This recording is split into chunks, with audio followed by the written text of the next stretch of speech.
ನಮಸ್ಕಾರ ಸ್ನೇಹಿತರೆ. ಸೊ ಇವಾಗ ನಾವು ಡೆಲ್ಲಿ ಸಲ್ತನೇಟ್ ಫಸ್ಟ್ ಡೈನೆಸ್ಟಿ ಬಗ್ಗೆ ಮಾತಾಡೋಣ. ನೆನ್ಪಿಟ್ಕೊಳ್ಳಿ, ಕುತುಬುದ್ದೀನ್ ಐಬಕ್ ಅವರು ಇಂದ ಶುರು ಆಗತ್ತೆ ಈ ಕತೆ. ಕುತುಬ್ ಉದ್ದೀನ್ ಐಬಕ್, ಆಯ್ತಾ. ಕುತುಬುದ್ದೀನ್ ಐಬಕ್ ಯಾರು ಅಂತ ಕೇಳಿದ್ರೆ ಮೊಹಮ್ಮದ್ ಗೋರಿ ಅವರ ಒನ್ ಆಫ್ ದ ಸ್ಲೇವ್, ಅವರ ನೌಕರನಾಗಿರ್ತಾನೆ, ಗುಲಾಮನಾಗಿರ್ತಾನೆ. ಸೊ ಅವ್ರನ್ನ ಭಾರತಕ್ಕೆ ಕಳಿಸ್ತಾರೆ, ಹೋಗಿ ನನ್ನ ಸಾಮ್ರಾಜ್ಯ ನೋಡ್ಕೊ ಅಂತ. ಯಾವಾಗ ನಮ್ಮ ಮೊಹಮ್ಮದ್ ಗೋರಿ ಅವರು ತೀರ್ ಹೋಗ್ತಾರಲ್ವಾ, ಯಾವಾಗ ನಾವು ಸಾಯ್ಸಾಕ್ತಾರೆ, ಅವಾಗ ಏನಾಗತ್ತೆ, ಕುತುಬುದ್ದೀನ್ ಐಬಕ್ ಅವರು ಲಾಹೋರ್ ಅಲ್ಲಿ ಇರ್ತಾರೆ. ಆ ಸಮಯದಲ್ಲಿ ಪಾಕಿಸ್ತಾನ, ಇವಾಗ ಏನ್ ಪಾಕಿಸ್ತಾನ ಲಾಹೋರ್ ಇದೆ ಅಲ್ವಾ, ಅಲ್ಲಿರ್ತಾರೆ. ಅಲ್ಲಿಂದಾನೇ ಅವರು ಸ್ಲೇವ್ ಡೈನೆಸ್ಟಿನ ಎಸ್ಟಾಬ್ಲಿಷ್ ಮಾಡ್ತಾರೆ. ಸ್ಲೇವ್ ಡೈನೆಸ್ಟಿ ಅಂದ್ರೆ ಏನೀಗ ಡೆಲ್ಲಿ ಸಲ್ತನೆಟ್ ನ ಎಸ್ಟಾಬ್ಲಿಷ್ ಮಾಡ್ತಾರೆ. ಆಕ್ಚುಲಿ ಫುಲ್ ಡೆಲ್ಲಿ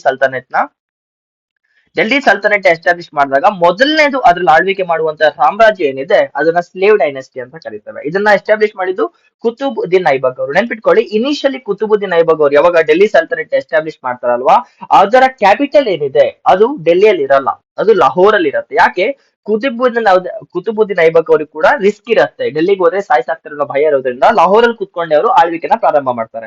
ಇನ್ನೊಂದು ವಿಷಯ ನೆನ್ಪಿಟ್ಕೊಳ್ಳಿ, ಐಬಕ್ ಅವರು ತುಂಬಾ ವಿಶಾಲ ಹೃದಯದವರಾಗಿರ್ತಾರೆ. ಪ್ರಜೆಗಳಿಗೆ ಒಳ್ಳೇದ್ ಮಾಡಕ್ಕೋಸ್ಕರ ತುಂಬಾ ಹಣನ ದಾನ ಧರ್ಮದಲ್ಲಿ ಹಂಚ್ತಾ ಇರ್ತಾರೆ. ಜನಗಳ ಏನಂತಾರೆ, ಜನಗಳಿಗೆ ಒಳ್ಳೇದ್ ಮಾಡಕ್ಕೋಸ್ಕರ ದಾನ ಧರ್ಮ ಮಾಡೋದ್ರಿಂದ ಅವ್ರಿಗೆ ಒಂದು ಬಿರುದು ಕೂಡ ಕೊಡ್ತಾರೆ, ಲಕ್ ಬಕ್ಷ ಅಂತ. ಲಾಕ್ ಬಕ್ಷ ಭಕ್ಷ ಲಾಕ್ ಭಕ್ಷ ಅಂತ. ಸೊ ಲಾಕ್ ಭಕ್ಷ ಅಂದ್ರೆ ಏನಂತ ಹೇಳೋದಂದ್ರೆ, ಅವರು ಲಕ್ಷಾಂತರ ರೂಪಾಯಿನ ದಾನ ಮಾಡ್ತಿರ್ತಾರೆ. ಲಕ್ಷಾಂತರ ರೂಪಾಯಿ ಗಟ್ಲೆ ದಾನ ಮಾಡೋದ್ರಿಂದ ಲಾಕ್ ಭಕ್ಷ ಅಂದ್ರೆ ಲಕ್ಷಾಂತರ ರೂಪಾಯಿ ದಾನ ಮಾಡೋನು ಅನ್ನೋ ಕಾರಣಕ್ಕೋಸ್ಕರ ಇಂತ ಒಂದು ಬಿರುದ್ನ ಅವರಿಗೆ ಬಿಟ್ಕೊಡ್ತಾರೆ. ನೆನ್ಪಿಟ್ಕೊಳ್ಳಿ. ಇದಾದ್ಮೇಲೆ ಅವ್ರ ಹತ್ರ ಒಂದು ಸೇಂಟ್ ಕೂಡ ಇರ್ತಾರೆ, ಸೂಫಿ saint. Art and culture class ಅಲ್ಲಿ ಮಾತಾಡ್ತಾನೆ. ಅವ್ರ ಆಸ್ಥಾನದಲ್ಲಿ ಒಂದು ಸೂಫಿ ಸೇಂಟ್ ಇರ್ತಾರೆ. ಅವ್ರ ಹೆಸರು ಕುತುಬ್ ಉದ್ದೀನ್. ನೆನ್ಪಿಟ್ಕೊಳ್ಳಿ, ಇಬ್ಬರದು ಸ್ಟಾರ್ಟಿಂಗ್ ನೇಮ್ ಸೇಮ್ ಇದೆ, ಕುತುಬ್ ಉದ್ದೀನ್ ಬಕ್ತಾಯಾರ್. ಕುತುಬುದ್ದೀನ್ ಬಕ್ತಾಯಾರ್ ಕಾಕಿ ಅಂತ. ನೆನ್ಪಿಟ್ಕೊಳ್ಳಿ, ಅವ್ರ ಆಸ್ಥಾನದಲ್ಲಿ ಒಬ್ಬ ಸೇಂಟ್ ಇರ್ತಾನೆ, ಸೂಫಿ saint. Art and culture class ಅಲ್ಲಿ ಇದ್ರ ಬಗ್ಗೆ ಮಾತಾಡ್ತಾನೆ. ಅವ್ರ ಹೆಸರು ಬಂದ್ಬಿಟ್ಟು ಕುತುಬ್ ಉದ್ದೀನ್ ಬಕ್ತಾಯಾರ್ ಕಾಕಿ ಅಂತ. ಸೊ ಇವರ ನೆನಪಿಗೋಸ್ಕರ ಕುತುಬುದ್ದೀನ್ ಐಬಕ್ ಅವ್ರು ಏನ್ ಮಾಡ್ತಾರೆ, ಡೆಲ್ಲಿಯಲ್ಲಿ ಕುತುಬ್ ಮಿನಾರ್ನ ಕುತುಬ್ ಮಿನಾರ್ನ ಸ್ಥಾಪನೆ ಶುರು ಮಾಡ್ತಾರೆ. ಈ ಕುತುಬ್ ಮಿನಾರ್ ಅಂತ ಏನ್ ಡೆಲ್ಲಿಯಲ್ಲಿ ಇದೆ ಅಲ್ವಾ, ಒಂದು ಬ್ಯೂಟಿಫುಲ್ ಮಾನ್ಯುಮೆಂಟ್, ಅದನ್ನ ಕುತುಬುದ್ದೀನ್ ಐಬಕ್ ಅವರು ಕುತುಬುದ್ದೀನ್ ಬಕ್ತಾಯಾರ್ ಕಾಕಿ ಅವರ ನೆನಪಿಗೋಸ್ಕರ ಮಾಡಿಸ್ತಾರೆ. But the thing is, construction start ಆಗತ್ತೆ. ಬಟ್ ಕನ್ಸ್ಟ್ರಕ್ಷನ್ ಸ್ಟಾರ್ಟ್ ಆಗ್ತಾ ಕುತುಬುದ್ದೀನ್ ಐಬಕ್ ಅವರು ತೀರೋಗ್ತಾರೆ. ಅವ್ರು ಹೇಗ್ ತೀರೋಗ್ತಾರೆ, ಯಾವ್ದು ಯುದ್ಧದಲ್ಲಾಗ್ಲಿ ಅಥವಾ ರೋಗದಿಂದ ಸಾಯಲ್ಲ. ಅದೇನಂದ್ರೆ ಅವ್ರಿಗೊಂದು ಕ್ರೀಡೆ ಹವ್ಯಾಸ ಇರತ್ತೆ, ಅದನ್ನ ಚೌಗನ್ ಅಂತ ಕರೀತಾರೆ. ಚೌಗನ್. ಚೌಗನ್ ಅಂದ್ರೆ ಈಗಿನ ಕಾಲದಲ್ಲಿ ಹಾಕಿ ಗೊತ್ತಿದ್ಯಾ ನಿಮ್ಗೆ? ಹಾಕಿ. ಈ ಹಾಕಿ ತರಾನೇ ಇದನ್ನ ಕುದುರೆ ಮೇಲೆ ನಿಂತ್ಕೊಂಡು ಆಡ್ತಾರೆ, ಹಾರ್ಸ್ ಮೇಲೆ ಕುತ್ಕೊಂಡು ಹಾಕಿ ತರ ಆಡೋದು. ಸೊ ಈ ಆಟ ಆಡ್ಬೇಕಾದ್ರೆ ಏನಾಗುತ್ತೆ, ಐಬಾಗ್ ಅವರು ಈ ಆಟ ಆಡ್ತಾ ಆಡ್ತಾ ಆಡ್ತಾ ಕುದುರೆಯಿಂದ ಕೆಳಗೆ ಬಿದ್ಬಿಡ್ತಾರೆ. ಅವ್ರು ಕೆಳಗಡೆ ಬಿದ್ದಾಗ ಹಿಂದೆ ಇರುವಂತ ಕುದುರೆಗಳು ಅವ್ರನ್ನ ತುಳ್ಕೊಂಡು ಹೋಗುತ್ತೆ. ಸೊ ಇದರಿಂದ ಏನಾಗುತ್ತೆ, ಅವ್ರಿಗೆ ತುಂಬಾ ಗಾಯಗಳಾಗೋದ್ರಿಂದ ಈ ಗಾಯಗಳಲ್ಲಿ ಚೇತರಿಸ್ಕೊಳಕ್ಕಾಗದೆ ಅನ್ಫಾರ್ಚುನೇಟ್ಲಿ ಐಬಾಗ್ ಅವರು ತೀರೋಗ್ತಾರೆ. ಚೌಗನ್ ಅಂದ್ರೆ ಏನು, ಇದು ಹಾರ್ಸ್ ಪೋಲ್ ಅಂತಾನು ಕರಿಬಹುದು, ನೀವೆಲ್ಲ ಹಾರ್ಸ್ ಹಾಕಿ ಅಂತ ಕೂಡ ಕರಿಬಹುದು. ಕೈಯಲ್ಲಿ ಕೋಲ್ ಇರುತ್ತೆ, ಕೆಳಗಡೆ ಚೆಂಡ್ ಇರುತ್ತೆ, ಕುದುರೆ ಮೇಲೆ ತಕೊಂಡು ಹೋಗಿ ಹೋಗಿ ಹೋಗಿ ಗೋಲ್ ಹೊಡಿತಿರ್ಬೇಕು. ಹಾಕಿ ತರಾನೇ ಆಲ್ಮೋಸ್ಟ್ ಸೇಮ್. ಆ ಆಟದ ಹೆಸರು ಬಂದು ಚೌಗನ್ ಅಂತ. ಇದನ್ನ ಆಡ್ತಾ ಆಡ್ತಾ ಕುದುರೆ ಮೇಲಿಂದ ಬೀಳೋದ್ರಿಂದ ಅವರು ತೀರೋಗ್ತಾರೆ, ಅನಾರೋಗ್ಯದಿಂದ ತೀರೋಗಲ್ಲ. ಇದಾಗಿದ್ದು 1210ರಲ್ಲಿ.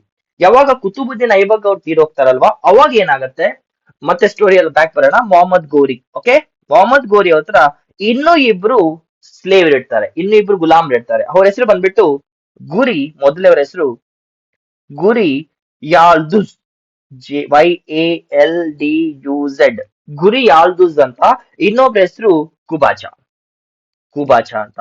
ಸೊ ನೆನ್ಪಿಟ್ಕೊಳ್ಳಿ, ಮೊಹಮ್ಮದ್ ಗೋರಿ ಅವ್ರ ಹತ್ರ 3 ಜನ ಸ್ಲೇವ್ಸ್, 3 ಜನ ಗುಲಾಮ್ ಇರ್ತಾರೆ. ಮೊದಲನೇದು ಕುತುಬುದ್ದೀನ್ ಐಬಕ್ ಅವರು, ಎರಡನೇದು ಗೂರಿ ಯಾಲ್ದುಜ್, ಮೂರನೇದು ಕುಬಾಚಾ. ಅದರಲ್ಲಿ ನಮ್ಮ ಕುತುಬುದ್ದೀನ್ ಐಬಕ್ ಅವರು ಅತಿ ಒಳ್ಳೆಯವರು ಮತ್ತೆ ಸ್ಟ್ರಾಂಗ್ ಆಗಿರೋದ್ರಿಂದ ಇನಿಷಿಯಲಿ ಮೊಹಮ್ಮದ್ ಗೋರಿ ಅವ್ರನ್ನ ಕಳಿಸ್ತಾರೆ ಆಳ್ವಿಕೆ ಮಾಡಪ್ಪ ಅಂತ. ಅವ್ರನ್ನ ಆಳ್ವಿಕೆ ಮಾಡಿದಾಗ ಇವರಿಬ್ರು ಶಾಂತರಾಗಿರ್ತಾರೆ, ಬಿಕಾಸ್ ಇವರಿಬ್ರಿಗೆ ಗೊತ್ತಿರತ್ತೆ ಆ ವ್ಯಕ್ತಿ ತುಂಬಾ ಪವರ್ಫುಲ್, ಒಳ್ಳೆ ಅಡ್ಮಿನಿಸ್ಟ್ರೇಟರ್ ಅಂತ.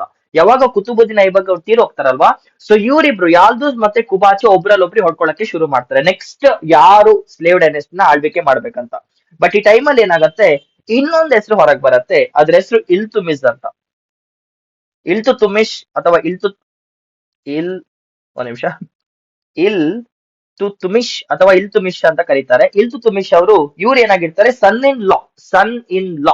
ಸನ್ ಇನ್ ಲಾ ಅಂದ್ರೆ ಗೊತ್ತಾ? ಸನ್ ಇನ್ ಲಾ, ತನ್ನ ಮಗಳನ್ನ ಮದುವೆ ಆಗುವಂತನು, ಮಗಳ ಗಂಡನ ಸನ್ ಇನ್ ಲಾ ಅಂತ ಕರೀತಾರೆ. ಇನ್ ಸಿಂಪಲ್ ಆಯ್ತಾ, ಮಗಳ ಗಂಡನ ಸನ್ ಇನ್ ಲಾ ಅಂತ ಕರೀತಾರೆ.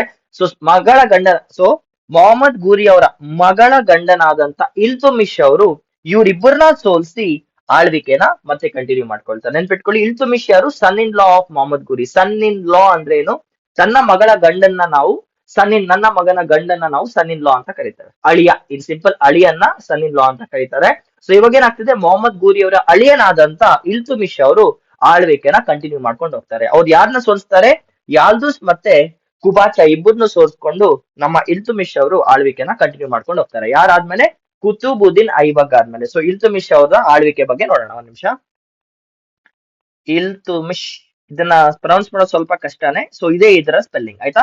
ಇಲ್ತುಮಿಶ್ ನ ನಾವ್ ಏನಂತ ಕರೀತಾರೆ ಅಂದ್ರೆ, ಆಕ್ಚುಲಿ ಇವ್ರನ್ನ ರಿಯಲ್ ಫೌಂಡರ್ ಅಂತ ಕರೀತಾರೆ. Real founder of slave dynasty, real founder of Delhi ಸುಲ್ತಾನೇಟ್, ಹೆಂಗಾದ್ರು ಕರಿಬಹುದು. ಸುಲ್ತಾನೇಟ್ ಅಂತ ಏನ್ ಹೇಳ್ದಲ್ವಾ, ಡೆಲ್ಲಿ ಸುಲ್ತಾನೇಟ್, ಅದ್ರದ್ದು ರಿಯಲ್ ಫೌಂಡರ್ ಆಗಿ ನಾವು ಇಲ್ತುಮಿಶ್ ನ ಕರಿತೇವೆ. ಯಾಕೆ ಅಂತ ಕೇಳೋದಾದ್ರೆ, ನೆನ್ಪಿಟ್ಕೊಳ್ಳಿ, ಅವ್ರು ಮಾಡುವಂತ ಮೊದಲನೇ ಚೇಂಜ್ ಏನಂದ್ರೆ ಟ್ರಾನ್ಸ್ಫರ್ ಆಫ್ ಕ್ಯಾಪಿಟಲ್. ಈ ಕ್ಯಾಪಿಟಲ್ ಸಿಟಿ ಏನ್ ಇಷ್ಟು ದಿನ ಲಾಹೋರ್ ಅಲ್ಲಿ ಇತ್ತಲ್ವಾ, ಅದನ್ನ ಲಾಹೋರ್ ಇಂದ ಡೆಲ್ಲಿಗೆ ಶಿಫ್ಟ್ ಮಾಡೋದು ಇಲ್ತುಮಿಶ್ ಅವರು. ನೆನ್ಪಿಟ್ಕೊಳ್ಳಿ, ಲಾಹೋರ್ ಇಂದ ಡೆಲ್ಲಿಗೆ ಕ್ಯಾಪಿಟಲ್ ನ ಶಿಫ್ಟ್ ಮಾಡುವಂತ ರಿಸ್ಕ್ ತಗೊಳ್ಳೋದು ಇಲ್ತುಮಿಶ್ ಅವರು. ಇದಾದ್ಮೇಲೆ second one, initially Delhi sultanate or slave dynasty ಹತ್ರ ಯಾವುದೇ ರೀತಿ ಕರೆನ್ಸಿ ಇರಲ್ಲ. ನಮ್ಮ ಹತ್ರ ರುಪೀಸ್ ಇರತ್ತಲ್ವಾ, ಆತರ ಯಾವ್ದು ಕರೆನ್ಸಿ ಫ್ಲೋ ಇರಲ್ಲ, ಯಾವ್ದು ಕಾಯಿನ್ಸ್ ಇರಲ್ಲ. ಸೊ ಇಲ್ತುಮಿಶ್ ಅವರು ಅರೇಬಿಕ್ ಕಾಯಿನ್ಸ್ ನ ಇಂಟ್ರೊಡ್ಯೂಸ್ ಮಾಡ್ತಾರೆ. ಅರೇಬಿಕ್ ಕಾಯಿನ್ಸ್, ಅರೇಬಿಕ್ ಕಾಯಿನ್ಸ್ ನ ಇಂಟ್ರೊಡ್ಯೂಸ್ ಮಾಡ್ತಾರೆ. ಅದರಲ್ಲಿ ಎರಡ್ ತರ ಮುಖ್ಯವಾದಂತಹ ಕಾಯಿನ್ಸ್ ಇರುತ್ತೆ. ಮೊದಲನೇದನ್ನ ಜಿಟಲ್ ಅಂತ ಕರೀತಾರೆ, ಎರಡನೇದನ್ನ ತನ್ಕಾ ಅಂತ ಕರೀತಾರೆ. ಜಿಟಲ್ ಮತ್ತೆ ತನ್ಕಾ ಅನ್ನೋ ಎರಡು ಕಾಯಿನ್ಸ್ ನ ಇಲ್ತುಮಿಶ್ ಅವರು ಇಂಟ್ರೊಡ್ಯೂಸ್ ಮಾಡಿ ಕೊಡ್ತಾರೆ ಡೈನೆಸ್ಟಿಯಲ್ಲಿ. ಡಿಫ್ರೆನ್ಸ್ ಏನಪ್ಪಾ ಅಂದ್ರೆ, ಜಿಟಲ್ ಬಂದ್ಬಿಟ್ಟು ಕಾಪರ್ ಇಂದ ಮಾಡ್ತಾರೆ, ಹಾಗೂ ತನಕನ ಬೆಳ್ಳಿ ಸಿಲ್ವರ್ ಇಂದ ಮಾಡ್ತಾರೆ. This is the difference. So Iltutmish ಅವರ ಎರಡು ಇಂಪಾರ್ಟೆಂಟ್ ಅಚೀವ್ಮೆಂಟ್ಸ್ ಏನಂದ್ರೆ, ಮೊದಲನೇದು ಕ್ಯಾಪಿಟಲ್ ನ ಲಾಹೋರ್ ಇಂದ ಹಿಡಿದು ಡೆಲ್ಲಿ ಶಿಫ್ಟ್ ಮಾಡ್ತಾರೆ, ಎರಡನೇದು ಅರೇಬಿಕ್ ಕಾಯಿನ್ಸ್ ನ ಇಂಟ್ರೊಡ್ಯೂಸ್ ಮಾಡ್ತಾರೆ. ಅದರಲ್ಲಿ ಎರಡ್ ತರ ಕಾಯಿನ್ ಇದೆ, ಜಿಟಲ್ ಕಾಪರ್ ಹಾಗೂ ತನಕ ಸಿಲ್ವರ್. ಇದಾದ್ಮೇಲೆ ಅವರು ಒಂದು ಸಿಸ್ಟಮ್ ನ ಎಕ್ಸ್ಪಾಂಡ್ ಮಾಡ್ತಾರೆ. ಈ ಸಿಸ್ಟಮ್ ಹೆಸರು ಬಂದ್ಬಿಟ್ಟು ಇಕ್ತಾ ಸಿಸ್ಟಮ್ ಅಂತ. ಅತಿ ಮುಖ್ಯವಾದಂತ ಸಿಸ್ಟಮ್ ಬಂದ್ಬಿಟ್ಟು ಇಕ್ತಾ ಸಿಸ್ಟಮ್. ಸೊ ಇಕ್ತಾ ಸಿಸ್ಟಮ್ ಏನಂತ ಇವಾಗ ನಾವು ಸ್ವಲ್ಪ ಡೀಪ್ ಆಗಿ ಕಲಿಬೇಕು. ಓಕೆ, ಇಲ್ಲಿ ಬರೋಣ. Iqta system, this is one of the important change he makes in his administration. Iqta ಅಂದ್ರೆ ಏನು ಅರ್ಥ ಮಾಡ್ಕೊಳ್ಳಿ. ನೋಡಿ, ಇಕ್ತಾ ಸಿಸ್ಟಮ್ ನ ಇಂಟ್ರೊಡ್ಯೂಸ್ ಅಥವಾ ಫಸ್ಟ್ ಟೈಮ್ ಇನ್ವೆಂಟ್ ಮಾಡಿದ್ದು ಇಲ್ತುಮಿಶ್ ಅವರಲ್ಲ. ಇದನ್ನ ಇಂಟ್ರೊಡ್ಯೂಸ್ ಮಾಡ್ಕೊಟ್ಟಿದ್ದು ಮೊಹಮ್ಮದ್ ಘೋರಿ ಅವರು. ಮೊಹಮ್ಮದ್ ಗೌರಿ ಅಥವಾ ಮೊಹಮ್ಮದ್ ಘೋರಿ ಅಂದೆ ಅಲ್ವಾ, he is the first person to introduce the iqta system. ಒಂದ್ ನಿಮಿಷ, ಓಕೆ, ಮೈಕ್ರೋಫೋನ್ ಆನ್ ಇದೆ. Iqta system. So iqta system ಅಂದ್ರೆ ಏನಪ್ಪಾ ಅಂತ ನೀವು ಕೇಳೋದಾದ್ರೆ, ನೋಡಿ, ಡೆಲ್ಲಿ ಸಲ್ತನೇಟ್ ಹತ್ರ ಇರುವಂತ ಒಂದು ಲ್ಯಾಂಡ್ ಏನಿದೆ, ಇದನ್ನ ಟೋಟಲ್ ಲ್ಯಾಂಡ್ ಅಂತ ಇಟ್ಕೊಳ್ಳಿ. ಡೆಲ್ಲಿ ಸಲ್ತನೇಟ್ ಹತ್ರ ಇರುವಂತ ಸಾಮ್ರಾಜ್ಯ ಏನಿದೆ, ಇದನ್ನ ಎರಡು ಪೀಸ್ ಆಗಿ ಡಿವೈಡ್ ಮಾಡ್ತಾರೆ, ಆಯ್ತಾ? ಮೊದಲನೇ ಪೀಸ್ ನ, ಈ ಪರ್ಟಿಕ್ಯುಲರ್ ಚಿಕ್ಕ ಪೀಸ್ ನ ಕಲೀಸಾ ಲ್ಯಾಂಡ್ ಅಂತ ಡಿಸ್ಟ್ರಿಬ್ಯೂಟ್ ಮಾಡ್ತಾರೆ. ಕಲೀಸಾ ಲ್ಯಾಂಡ್, ಇದನ್ನ ಕಲೀಸಾ ಲ್ಯಾಂಡ್ ಅಂತಾರೆ. ಇನ್ನೊಂದನ್ನ ಇಕ್ತಾ ಲ್ಯಾಂಡ್ ಅಂತ ಕರೀತಾರೆ, ಇಕ್ತಾ ಲ್ಯಾಂಡ್. ಸೊ ಇವಾಗ ನೀವು ಕೇಳ್ಬೋದು ಇದ್ರ ಅರ್ಥ ಏನಂತ. ನೋಡಿ, ಕಲೀಸಾ ಲ್ಯಾಂಡ್ ಅಲ್ಲಿ ಏನೇ ಉತ್ಪನ್ನ ಆಗತ್ತೆ, ಇದರಿಂದ ಎಷ್ಟು ರೆವೆನ್ಯೂ ಬರುತ್ತೆ, ಏನೇನ್ ದುಡ್ಡು ಬರುತ್ತೆ ಅಲ್ವಾ, ಈ ದುಡ್ಡನ್ನ ರಾಜನ ಖರ್ಚಿಗೋಸ್ಕರ ಬಳಸ್ತಾ ಇದ್ರು. ಈಗ ಇಲ್ಲಿ ಅಗ್ರಿಕಲ್ಚರ್ ಮಾಡ್ತಾರಂತ ಇಟ್ಕೊಳ್ಳಿ, ಈ ಅಗ್ರಿಕಲ್ಚರ್ ಇಂದ 1,00,000 ಬಂತಂತ ಇಟ್ಕೊಳ್ಳಿ. ಈ 1,00,000 ರೂಪಾಯಿಂದ ಏನ್ ಮಾಡ್ಬೇಕು, ರಾಜನ ಖರ್ಚು, ಅವನ ಅರಮನೆ ಖರ್ಚು, ಅವಳ ಮಕ್ಕಳ ಖರ್ಚು, ಅವಳ ಹೆಂಡತಿ ಖರ್ಚು, ಅವನಿಗೆ ಬೇಕಂತ ಪರ್ಸನಲ್ ಎಕ್ಸ್ಪೆನ್ಸಸ್ಗೆ, ತನಗೆ ಬೇಕಾದಂತ ಪರ್ಸನಲ್ ಯೂಸ್ಗೆ ಯೂಸ್ ಮಾಡ್ತಾ ಇದ್ರು. ಇದು ಕಲಿಸಾ ಲ್ಯಾಂಡ್ ಇಂದ ಬರ್ತಿತ್ತು. ಇನ್ನೊಂದ್ ಕಡೆ ಇಂಪಾರ್ಟೆಂಟ್ ಡಿವಿಷನ್ ಬಂದ್ಬಿಟ್ಟು ಇಕ್ತಾ ಲ್ಯಾಂಡ್. ಇಕ್ತಾ ಲ್ಯಾಂಡ್ ಏನಂದ್ರೆ, ಈ ಲ್ಯಾಂಡ್ ನ ಚಿಕ್ಕ ತುಂಡುಗಳಾಗಿ ಡಿವೈಡ್ ಮಾಡಿರ್ತಾರೆ. ಒಂದ್ ದೊಡ್ಡ ಲ್ಯಾಂಡ್ ಇದು, ಇದನ್ನ ಚಿಕ್ಕ ಲ್ಯಾಂಡ್ ಆಗಿ ಡಿವೈಡ್ ಮಾಡ್ತಾರೆ. ಇದರಲ್ಲಿ ಒಂದ್ ಲ್ಯಾಂಡ್ ನ ಮಿನಿಸ್ಟರ್ ಕೊಡ್ಬೋದು, ಒಂದ್ ಲ್ಯಾಂಡ್ ನ ಆರ್ಮಿ ಅವ್ರಿಗೆ ಕೊಡ್ಬೋದು, ಒಂದ್ ಲ್ಯಾಂಡ್ ನ ನೋಬೆಲ್ಸ್, ಅತಿ ಉಚ್ಚ ಸ್ಥಾನದಲ್ಲಿರುವಂತ ವ್ಯಕ್ತಿಗೆ ಕೊಡ್ಬೋದು. ಸೊ ಇವಾಗ ಏನಾಗುತ್ತೆ, ಈ ಲ್ಯಾಂಡ್ ನ ಈಗ ಆರ್ಮಿ ಜನರಲ್ ಗೆ ಕೊಟ್ಟಿದ್ದಾರೆ ಅಂತ ಇಟ್ಕೊಳ್ಳಿ, ಸೇನಾ ನಾಯಕನಿಗೆ ಕೊಟ್ಟಿದ್ರೆ, ಇದ್ರಲ್ಲಿ ಬರುವಂತ ಉತ್ಪನ್ನ ಏನಿದೆ ನೆನ್ಪಿಟ್ಕೊಳ್ಳಿ, ಈ ಜಾಗದಲ್ಲಿ ಬರುವಂತ ಉತ್ಪನ್ನ ಏನಿದೆ ಅದು ಆರ್ಮಿ ಜನರಲ್ ಕೈಗೆ ಹೋಗ್ತಿತ್ತು. ಆರ್ಮಿಯಲ್ಲಿ ಇರುವಂತ ಅತಿ ಉಚ್ಚವಾದಂತ ಟಾಪ್ ಪರ್ಸನಲ್ ಹೋಗ್ತಿತ್ತು. ಸೊ ಅವನು ಅಲ್ಲಿ ಬರುವಂತ ದುಡ್ಡಿಂದ ತನ್ನ ಕೆಳಗೆ ಕೆಲಸ ಮಾಡುವಂತ ಎಲ್ಲಾ ಸೈನಿಕರಿಗೂ ಸಂಬಳ ಕೊಡ್ಬೇಕು. ಫಸ್ಟ್ ನೆನ್ಪಿಟ್ಕೊಳ್ಳಿ, ಇಕ್ತಾ ಲ್ಯಾಂಡ್ ಒಂದೊಂದು ಜನರಲ್ ಕೊಟ್ಟಿರ್ತಿದ್ರು, ಒಂದೊಂದು ಟಾಪ್ ಪರ್ಸನ್ ಕೊಡ್ತಾ ಇದ್ದಿದ್ರು. ಅವನ್ಗೆ ಬರುವಂತ ಇಕ್ತಾ ಲ್ಯಾಂಡ್ ಇಂದ ಬರುವಂತ ದುಡ್ಡಿಂದ ಅವನ್ ಕೆಳಗೆ ಕೆಲಸ ಮಾಡುವಂತ ವ್ಯಕ್ತಿಗಳಿಗೆ ಅವ್ರು ಸಂಬಳ ಕೊಡ್ಬೇಕು. ಜೊತೆಗೆ ತನಗೆಷ್ಟಿದೆ ಖರ್ಚು ಅದನ್ನ ಕೂಡ ಅದ್ರಲ್ಲಿ ರಿಸೀವ್ ಮಾಡ್ಕೋಬೇಕು. ಒಂದು ತನ್ನ ಖರ್ಚುನು ತನ್ನ ಸ್ಯಾಲರಿನೂ ಕೂಡ ಕಲೆಕ್ಟ್ ಮಾಡ್ಕೋಬೇಕು. ಅವನ ಕೆಳಗೆ ಕೆಲಸ ಮಾಡುವಂತ ವ್ಯಕ್ತಿಗಳು ಕೂಡ ತನ್ನ ಹಣವನ್ನ ಅಥವಾ ವೇದನೆ ಅಂತ ಏನಂತ ಸ್ಯಾಲರೀಸ್ ನ ಅದನ್ನು ಕೂಡ ಕೊಡ್ಬೇಕು. ಮಿಕ್ಕಿದ ದುಡ್ಡು ಏನಾದ್ರೂ ಉಳಿದ್ರೆ, ಅಲ್ಲಿ ಕೆಳಗಿರೋ ಜನರಿಗೆ ಸಂಬಳ ಕೊಟ್ಟು ಅವನ ಖರ್ಚುನು ಎತ್ಕೊಂಡ್ಮೇಲೆ ಮಿಕ್ಕಿದ ದುಡ್ಡು ಏನಾದ್ರೂ ಉಳ್ಕೊಂಡ್ರೆ ಅದನ್ನ ಟ್ರೆಜರಿಗೆ ಒಪ್ಪಿಸಬೇಕಾಗಿತ್ತು. ಟ್ರೆಜರಿ ಅಂದ್ರೆ ಏನು, ರಾಯಲ್ ಟ್ರೆಜರಿ, ಖಜಾನೆ ಅಂತ ಕರಿತೀವಲ್ವಾ, ರಾಜನ ಹತ್ರ ಇರುವಂತ ಖಜಾನಾಗೆ ಅದಕ್ಕೆ ಶಿಫ್ಟ್ ಮಾಡ್ತಾ ಇದ್ರು. ಇದನ್ನ ಇಕ್ತಾ ಸಿಸ್ಟಮ್ ಅಂತ ಕರೀತಾರೆ. ನೆನ್ಪಿಟ್ಕೊಳ್ಳಿ, ಇಕ್ತಾ ಸಿಸ್ಟಮ್ ಅಲ್ಲಿ ಎರಡ್ ತರ ಡಿವಿಷನ್ ಇದೆ. ಒಂದು ಖಲೀಸಾ ಲ್ಯಾಂಡ್, ಇನ್ನೊಂದು ಇಕ್ತಾ ಲ್ಯಾಂಡ್. ಖಲೀಸಾ ಲ್ಯಾಂಡ್ ಅಲ್ಲಿ ಬರುವಂತ ದುಡ್ಡು ರಾಜನ ಖರ್ಚಿಗೆ, ಹಾಗೂ ಇಕ್ತಾ ಲ್ಯಾಂಡ್ ಅಲ್ಲಿ ಬರುವಂತ ದುಡ್ಡು ಆ ಪರ್ಟಿಕ್ಯುಲರ್ ರೀಜನ್ ನ ಯಾರಿಗೆ ಕೊಟ್ಟಿರ್ತಾರೋ ಅವನು ತನ್ನ ಸಂಬಳ ತಕೊಂಡು ತನ್ನ ಕೆಳಗಿರುವಂತವ್ರಿಗೆ ಸಂಬಳ ಕೊಟ್ಟು ಮಿಕ್ಕಿದ ದುಡ್ಡನ್ನ ಟ್ರೆಷರಿಗೆ ಶಿಫ್ಟ್ ಮಾಡ್ಬೇಕಿತ್ತು. ಇದನ್ನ ಫಸ್ಟ್ ಇಂಟ್ರೊಡ್ಯೂಸ್ ಮಾಡಿಕೊಟ್ಟಿದ್ದು ಮೊಹಮ್ಮದ್ ಗೋರಿ ಅವರು, ನೆನ್ಪಿಟ್ಕೊಳ್ಳಿ. ಅದನ್ನ ಎಕ್ಸ್ಪಾಂಡ್ ಮತ್ತೆ ಈ ತರ ಸಿಸ್ಟಮ್ಯಾಟಿಕ್ ಆಗಿ ಅರೇಂಜ್ ಮಾಡಿದ್ದು ಇಲ್ತಮಿಶ್ ಅವರು. ಸೊ ಫಸ್ಟ್ ಇಕ್ತಾ ಸಿಸ್ಟಮ್ ನ ತಂದಿದ್ ಯಾರು ಅಂತ ಕೇಳಿದ್ರೆ ಮೊಹಮ್ಮದ್ ಗೋರಿ ಅಂತ ಹೇಳ್ಬೇಕು. ಇಕ್ತಾ ಸಿಸ್ಟಮ್ ನ ಚೆನ್ನಾಗಿ ಡೆವಲಪ್ ಮಾಡ್ಕೊಟ್ಟಿದ್ ಯಾರು ಅಂತ ಹೇಳೋದಾದ್ರೆ ಇಲ್ತುಮಿಶ್ ಅಂತ ಇರ್ಬೇಕು. So these are the 3 important things achieved. First one ಏನು, ಲಾಹೋರ್ ಇಂದ ಡೆಲ್ಲಿಗೆ ಕ್ಯಾಪಿಟಲ್ ನ ಶಿಫ್ಟ್ ಮಾಡ್ತಾರೆ. ಸೆಕೆಂಡ್ ಒನ್, ಇಕ್ತಾ ಸಿಸ್ಟಮ್ ನ ಸೆಟಪ್ ಮಾಡ್ತಾರೆ. ಅಂಡ್ ಮೂರನೇದು ಏನಾಗುತ್ತೆ, ಅರೇಬಿಕ್ ಕಾಯಿನ್ಸ್ ನ ಇಂಟ್ರೊಡ್ಯೂಸ್ ಮಾಡ್ತಾರೆ. ಅರೇಬಿಕ್ ಕಾಯಿನ್ಸ್ ಅಲ್ಲಿ ಎರಡಿದೆ, ಒಂದು ಗಿಟ್ಟಲ್, ಇನ್ನೊಂದು tanka. This are the achievements, major achievements of Iltutmish. ಇದಾದ್ಮೇಲೆ ಪೊಲಿಟಿಕಲ್ ಸಿಸ್ಟಮ್ ಅಲ್ಲಿ ಕೂಡ ಚೇಂಜಸ್ ನ ತರ್ತಾರೆ. ನೋಡಿ, ಭಾರತದ ಪೊಲಿಟಿಕಲ್ ಸಿಸ್ಟಮ್ ನಾನು ನಿಮ್ಗೆ ಎಕ್ಸ್ಪ್ಲೇನ್ ಮಾಡಿದ್ದೇನೆ. ಟಾಪ್ ಅಲ್ಲಿ ಪ್ರೆಸಿಡೆಂಟ್ ಇದ್ದಾರೆ. ಪ್ರೆಸಿಡೆಂಟ್ ನ ಹೆಲ್ಪ್ ಮಾಡಕ್ಕೋಸ್ಕರ ಮಿನಿಸ್ಟರ್ಸ್ ಇರ್ತಾರೆ. Prime minister is the chief one. Prime ministers ಕೆಳಗೆ IAS, IPS, IFS ಆಫೀಸರ್ಸ್ ಇರ್ತಾರೆ. ಅವ್ರ ಕೆಳಗೆ ಸ್ಟೇಟ್ ಆಫೀಸರ್ಸ್ ಇರ್ತಾರೆ. ಸೊ ಇದನ್ನ ಯೂಸ್ ಮಾಡ್ಕೊಂಡು ಇಂಡಿಯನ್ ಮಷಿನರಿ ವರ್ಕ್ ಮಾಡುತ್ತೆ. ಸೊ ಅದೇ ತರ ಇಲ್ತುಮಿಶ್ ಅವ್ರು ಏನ್ ಮಾಡ್ತಾರೆ, ಇದು ಇಲ್ತುಮಿಶ್ ಅಂತ ಇಟ್ಕೊಂಡ್ರೆ ಟಾಪ್ ಏನಂತಾರೆ ಸುಲ್ತಾನ್ ಅಂತ ಕರೆಯೋದಾದ್ರೆ, ಇವ್ರನ್ನ ಸುಲ್ತಾನ್ ಅಂತ ಕರೆಯೋದಾದ್ರೆ, ಇವ್ರಿಗೆ ಹೆಲ್ಪ್ ಮಾಡಕ್ಕೋಸ್ಕರ 40 ಜನ ಮಿನಿಸ್ಟರ್ಸ್ ನ ಎಸ್ಟಾಬ್ಲಿಷ್ ಮಾಡ್ತಾರೆ. 40 ಜನ ಒಟ್ಟು, ನೆನ್ಪಿಟ್ಕೊಳ್ಳಿ, 40 ಮಿನಿಸ್ಟರ್ಸ್. ಅದನ್ನ ಮಿನಿಸ್ಟರ್ಸ್ ಅಂತ ಕರಿತಿರ್ಲಿಲ್ಲ ಆ ಕಾಲದಲ್ಲಿ, ನೋಬೆಲ್ಸ್ ಅಂತ ಕರಿತಿದ್ರು. 40 ನೋಬೆಲ್ಸ್ ನ ಇಂಟ್ರೊಡ್ಯೂಸ್ ಮಾಡ್ತಾರೆ. ಈ 40 ನೋಬೆಲ್ಸ್ ಗೆ ಒಂದ್ ಹೆಸರು ಕೊಡ್ತಾರೆ. ಅದನ್ನ ತುರ್ಕಾನ್ ತುರ್ಕಾನ್ ಎ ನೆನ್ಪಿಟ್ಕೊಳ್ಳಿ. ಇದು ಐ ಅಲ್ಲ, ಅರೇಬಿಕ್ ಸ್ಲ್ಯಾಂಗ್ ಅಲ್ಲಿ ತುರ್ಕಾನ್ ಎ ಅಂತ ಕರೀತಾರೆ. ತುರ್ಕಾನೆ ಚಹಲ್ಗಾನಿ, ತುರ್ಕಾನೆ ಚಹಲ್ಗಾನಿ ಅಂತ ಕರಿತಿದ್ರು, ನೆನ್ಪಿಟ್ಕೊಳ್ಳಿ. ಸುಲ್ತಾನ್ ಕೆಳಗೆ ಸುಲ್ತಾನ್ ಹೆಲ್ಪ್ ಮಾಡಕ್ಕೋಸ್ಕರ 40 ಜನ ಮಿನಿಸ್ಟರ್ಸ್, 40 ಜನ ನೋಬೆಲ್ಸ್ ನ ಅಪಾಯಿಂಟ್ ಮಾಡ್ತಾರೆ. ಮಿನಿಸ್ಟರ್ಸ್ ಬಂದು ನೋಬೆಲ್ಸ್ ಅಂತ ಕರಿತಿದ್ರು. ಅವ್ರಿಗೆ ಕೊಟ್ಟಂತ ಹೆಸರು ತುರ್ಕಾನೆ ಚಹಲ್ಗಾನಿ ಅಂತ ಕರೀತಾರೆ.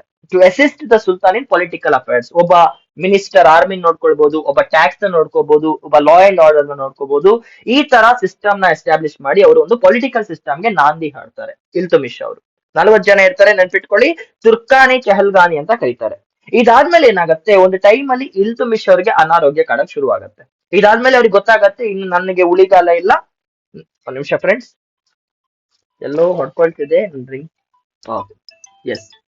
ಇದಾದ್ಮೇಲೆ ಏನಾಗತ್ತೆ, ಇಲ್ತುಮಿಶ್ ಅವ್ರಿಗೆ ಅರ್ಥ ಆಗತ್ತೆ ನನ್ನ ಕೊನೆಗಾಲ ಬಂದಿದೆ, ನನ್ಗೆ ಅನಾರೋಗ್ಯ ಆಗಿದೆ ಅಂತ. ಸೊ ಇವಾಗ ಏನಾಗತ್ತೆ, ಅವರು ತಮ್ಮ ನೆಕ್ಸ್ಟ್ ಪಟ್ಟಣ ಯಾರು ಎತ್ಕೋಬೇಕಂತ ಡಿಸಿಷನ್ ತಗೋಬೇಕಾಗಿರುತ್ತೆ. ನೋಡಿ, ಇಲ್ತುಮಿಶ್ ಅವ್ರಿಗೆ ತುಂಬಾ ಜನ ಗಂಡು ಮಕ್ಳು ಇರ್ತಾರೆ. ಓಕೆ, ಆದ್ರೂ ಕೂಡ ಎಲ್ಲಾ ಗಂಡು ಮಕ್ಕಳನ್ನ ತಿರಸ್ಕರಿಸ್ಕೊಂಡು ಅವರು ಪಿಕ್ ಮಾಡುವಂತ ನೆಕ್ಸ್ಟ್ ಸುಲ್ತಾನ್ ಹೆಸರು ಬಂದ್ಬಿಟ್ಟು ಅವರ ಮಗಳಾದ ರಜಿಯಾ